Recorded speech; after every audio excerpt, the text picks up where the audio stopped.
about an hour to go on EF Dower show. They kept me waiting for an hour, and in the end, I waited an hour. I was very, very patient, but they didn't really want me on, so I can't wait all the time. I want to respond to the open forum on EF Dower, the things that they were saying, because they wouldn't let me on. Um, and then when I've done all that, I want to talk about um, whoopsie daisy. I want to talk about the poisoning of Muhammad. Is he a true prophet? So um, those are things I want to talk about. So I want to just talk about EF Dar, the open forum, what they were talking about tonight. Abbas talks about probability. Examine Islam, use your reason, examine and base it on probability. I think the problem with that is he's not very epistemologically knowledgeable. Um, in epistemology, you have to have an authority. So if you, whichever authority you go for, that's your main authority. So if your authority is reason, then you have to realize that the circularity in reason, the circularity in every authority. So if you say, why are you using reason? Because I'm using reason. It's called the Gettier problem. If I'm using tradition, why am I using tradition? Because I've got the tradition. If I'm using the Quran, why are you using the Quran? Because you've got the Quran. Why am I using the Bible? Because I got the Bible. Why am I using my feelings? Because I got my feelings. So every authority has some kind of circularity. So if I'm looking at any evidence using my reason, it's going to be based on some authority. Is it reason? Is it revelation? Is it my feelings? Is it tradition? But if you do an internal critique of your um, authority, you can come to a conclusion called the impossibility to the contrary. What that means is the right authority means that you cannot know anything without that right authority. So if I use reason, there's contradictions in reason. For example, um, the law of non-contradiction. Is it material or immaterial? If you say it's material, then it can change. I can never know anything. If it's immaterial, then it points to that there is something higher than logic, which would be a contradiction. Um, if I use tradition, there are contradictions within tradition. If I use the Quran, there are contradictions in the Quran. So, for example, um, God's day, is it 1,000 years? Surah 32:5, or is it 30,000 years? God's day, Surah 74. So there are contradictions in the Quran. So the Bible, I take it as the word of God, and it gives me a reason for using my reason. It helps me to understand reality, and it's my authority. It's my authority. Um, so I couldn't know anything without having that authority. Ultimately, it gives me a basis for knowledge. So when Abbas Bas talks about probability and work on probability, look at the evidence, see the probability of Islam. Yeah, you could ask him, are you sure that you should base your thinking on probability? And he would say, I'm sure. Well, that's not being probable, is it? So there is certainty, you know, not probability. Um, so without the certainty of God's word, I couldn't know anything. So that's the issue with Abbas. I would have said that to him on the show, but he wouldn't let me on. Um, then they went into this argument. The apologist Hamza and others went into an argument that the Quran, there's nobody written a Quran like uh, like the Quran. And I was going to read this to them and say, show me in the Quran anything better than this. Blessed are the poor in spirit. This is Matthew 5. Blessed are the poor in spirit, for theirs is the kingdom of heaven. Blessed are those who mourn, for they will be comforted. Blessed are the meek, for they shall inherit the earth. Blessed are those who hunger and thirst for righteousness, for they will be filled. Blessed are the merciful, for they will be shown mercy. Blessed are the pure in heart, for they will see God. Blessed are the peacemakers, for they will be called sons of God. Blessed are those who are persecuted because of righteousness, for theirs is the kingdom of God. Show me anything in the Quran that can equal that in its wonder, purity, and simplicity. Show me anything that can equal that in the Quran. It can. Then Hamza and others, I just have to say that the other Muslim channel did send me a link, but that was at 6 o'clock. I did try to get on their show. I couldn't get on, so they did send me a link, but um, it was only later, a few hours later, when I saw the link, you know. So, you know, to be fair, one group did want me to go on, but this group, Hamza and Abbas and Dr. Imran, didn't want me to come on tonight. So there we are. Now, Hamza talked a lot about, and they talked a lot about that Muhammad was illiterate. And they were going on about this. Oh, Muhammad was illiterate. He couldn't know this. He couldn't know that. But there's issues with that. Number one, who was in the cave when he was having these revelations? There was no eyewitnesses. So there's no evidence. Number two, if he couldn't read or write, how was he able to quality check whether what was written was correct? Where was the objective test that everything he wrote was correct? Because we know for a fact that the early companions, most of them, were not very good at scholarship in Arabic. And even if they were, it still would need a prophet or someone with authority to check what was being written down. But how could Muhammad check what his companions copied? And by the way, he wasn't there to see them compile the Quran, so he wasn't there to check them anyway. But even if he was, he couldn't have checked it because he couldn't read and write. So it's a subjective thing that this book was copied. The hadiths talk about Abu Bakr copied the Quran on sticks, stones, and bones. Where are the sticks? Where are the stones? Where are the bones? We don't have any data. So we look at that. We look at his going into the cave. No objective evidence. No eyewitness account. He couldn't read and write, so he couldn't have checked or know properly what he actually wrote down. And there's no sticks, stones, and bones to show that the early Quran was collected. So the whole argument that Muhammad was illiterate and he couldn't have known this, it backfires on them spectacularly. And they're completely deluded. They're absolutely deluded. They're so deluded, it's unbelievable. These guys are really utterly deluded. And I have to say, Abbas, I have to say, Hamza, you're absolutely deluded. And they said that they can critique Christianity and pull it apart. They can't pull Christianity apart.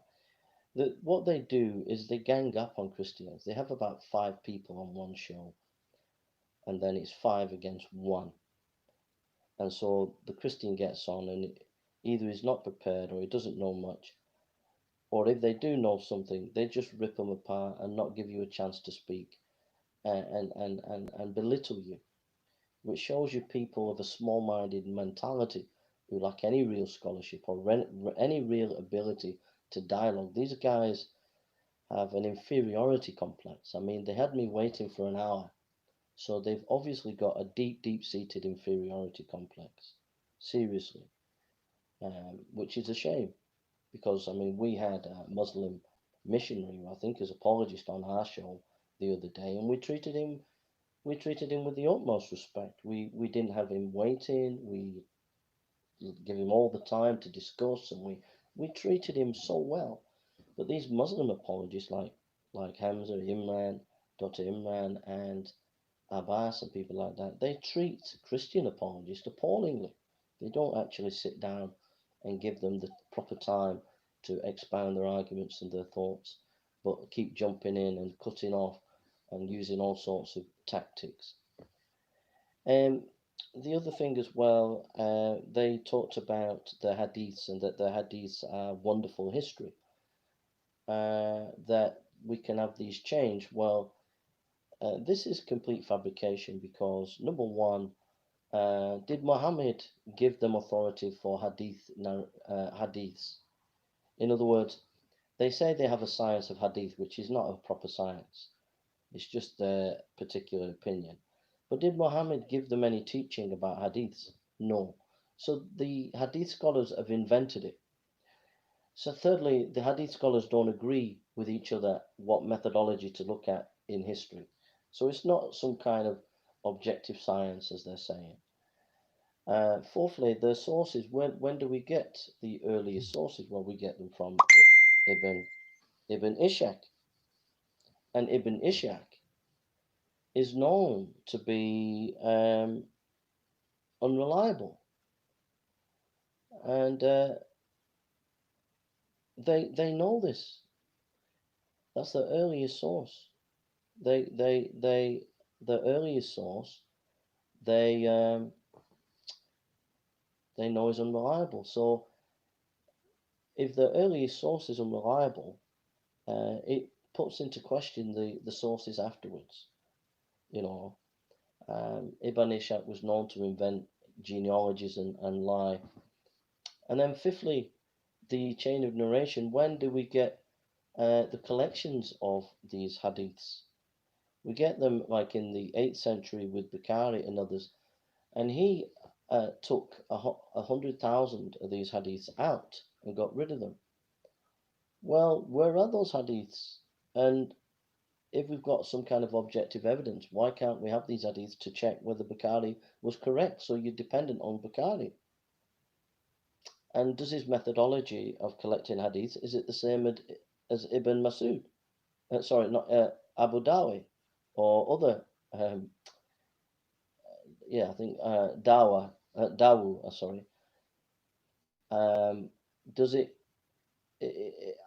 was Bukhari's method of hadith the same as other hadith collectors? And the answer is no, they were different. They all had different methodologies.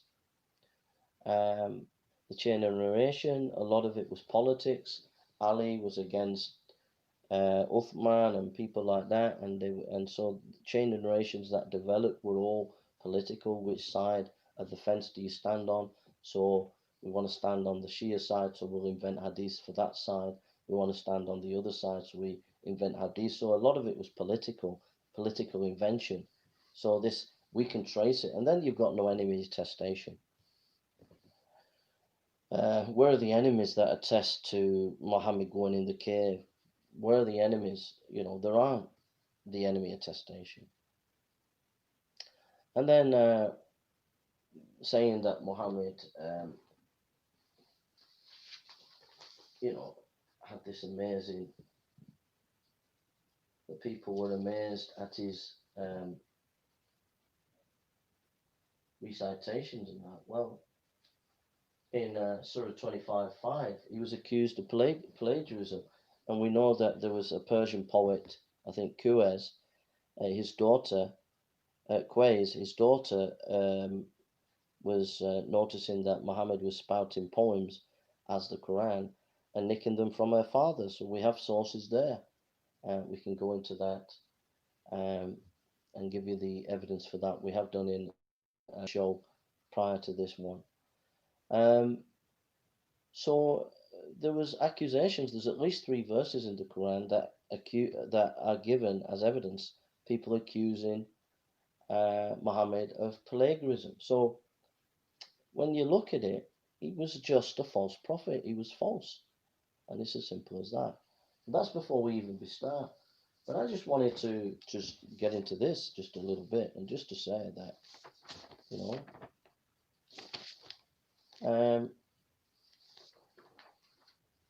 if Muhammad was a prophet, why didn't he realize he was being poisoned?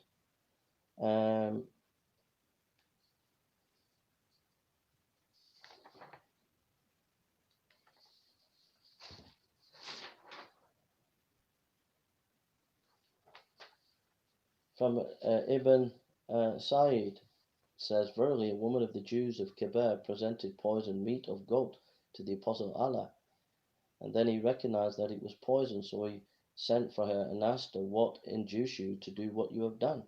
She replied, "I thought, if you are a prophet, Allah will inform you, and if you are a pretender, I shall relieve people of you." And when the Apostle Allah fell sick, he got himself cupped. From Sayyid Ibn Sayyid, page 251, 252, different narrator, says, it says, Bishr not rise from his seat, but his colour changed to that of a green cloth. The Apostle Allah sent to Yanab and said to her, "What induced you to do what you have done?" She replied, "You have done to my people what you have done, and you have killed my father, my uncle, my husband. So I said to myself, if you are a prophet, that the foreleg will inform you." And others have said, "If you are a king, we will get rid of you." The Apostle of Allah lived after this 3 years till the consequence of his pain had passed away. During his illness, he used to say, "I did not cease to find the effect of the poisoned morsel. I took it Kabir and I suffered several times for its effect, but now I feel the hour has come of the cutting of my jugular vein." And there's stacks of hadiths on his death, and he was poisoned. And the Jewish woman actually proved that Muhammad was false, because if he was a true prophet, he would have noticed something was wrong beforehand. But he wasn't able to discern. And he was poisoned to death. And that's what I wanted to bring up to Muhammad, to Hamza and to Abbas and Dr. Imran about the poisoning of Muhammad. These guys are completely deluded. They have an inferiority complex. They don't know how to really debate and discuss and with someone of equal ability to talk to them. They're completely deluded, and they really don't know what they're talking about. How can the Quran passed on when Muhammad himself couldn't even memorize the Quran? Surah 87, 6 and 5 says he will not forget, but God will make him forget. So which is it? Will he forget or not forget? In Bukhari, volume 6, book 61, number 556, Muhammad had to be reminded of his own Quran. So I could go on. So how could the Quran have been preserved when even Muhammad didn't know how to memorize his Quran? So there we are. We finished. And I just wanted to share those things. I wanted to go on the show and share these things, but they didn't want me on. So there we are. So I was polite. I waited for about an hour. Just sat there. They could see me on camera, and they just wouldn't invite me on. So, and yet we treat their apologist and we give them a chance. Well, your prophet died. He's a false prophet. He was poisoned. It's in your hadith. You have to get over it and accept it. It's not a case of disrespecting, it's a case of facts. And you have to face the facts as a Muslim that it's a false religion because Muhammad was poisoned to death. And if he was really a prophet, he would have seen what the Jewish woman was doing. But he wasn't a true prophet. So he got poisoned. This is in your hadiths. And it's in loads of your hadiths. So you've got to deal with it as a Muslim.